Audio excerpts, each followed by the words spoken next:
राम जी के ज़माने में तो पटाखे थे नहीं, तो आखिर हम दिवाली पर पटाखे जलाते क्यों हैं? ये सवाल कभी ना कभी आपके मन में भी आया होगा। नमस्कार, मैं हूँ राजन तिवारी और आप देख रहे हैं 1 मिनट। आज इस सवाल की पूरी पड़ताल करेंगे कि सबसे पहले पटाखे बने कहाँ थे और इसका दिवाली से क्या कनेक्शन है। दिवाली पर पटाखे चलाते हुए कभी आपने सोचा होगा कि आखिर ये पटाखे कहाँ से आए, सबसे पहले किसने बनाया, दिवाली से पटाखों का कनेक्शन क्या है। आज बिकने वाली फुलझड़ी, अनार, चकरी, रॉकेट, सुतली बम, तमाम सारे जो पटाखे हैं ये कहाँ बनते हैं। तो आज इस मेगा स्टोरी में हम इसी पर आपको विस्तार से बताएंगे। सबसे पहले जानते हैं कि पटाखे कहाँ से बने। तकरीबन 2200 साल पहले चीन की लुआइंग में पटाखे फोड़ने की शुरुआत हुई थी। ये पटाखे दरअसल बांस की छड़ों के होते थे जिन्हें आग में डालने पर गांठ तेज आवाज़ करती थी और वहाँ पर मान्यता थी कि त्योहार में बांस को आग में डालकर पटाखे फोड़ने से वहाँ पर जो बुरी आत्माएं हैं वो चली जाती हैं। उसके बाद 9वीं शताब्दी में एक घटना हुई जिसमें चीन के कुछ सैनिकों ने पहाड़ से पीली मिट्टी लेकर एक बगीचे में डाल दी जहां पर पहले से ही कुछ कोयले के टुकड़े पड़े हुए थे। अगले दिन जब तेज धूप हुई तो कोयले के टुकड़े और पीली मिट्टी मिलकर बारूद बन गए और वहां पर तेज से धमाका हुआ।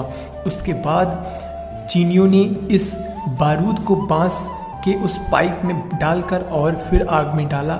वहीं से पटाखे का विस्तार हुआ।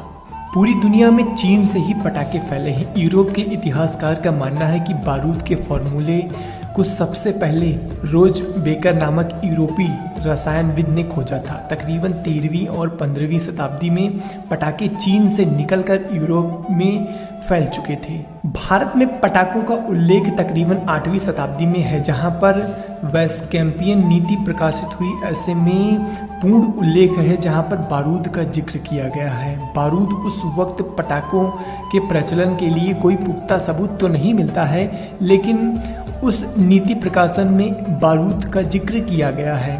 तकरीबन 1526 में जब काबुल के सुल्तान बाबर ने मुगल सेना के साथ दिल्ली के सुल्तान पर हमला किया तो वहीं त्योहारों पर आतिशबाजी करने का प्रचलन बहुत पुराना है। महाजादी सिंधिया ने इस जश्न के बारे में बहुत सारा पहले ही किया है। तकरीबन 4 दिन पहले ही लोग दिवाली से पटाखे फोड़ने लगते थे।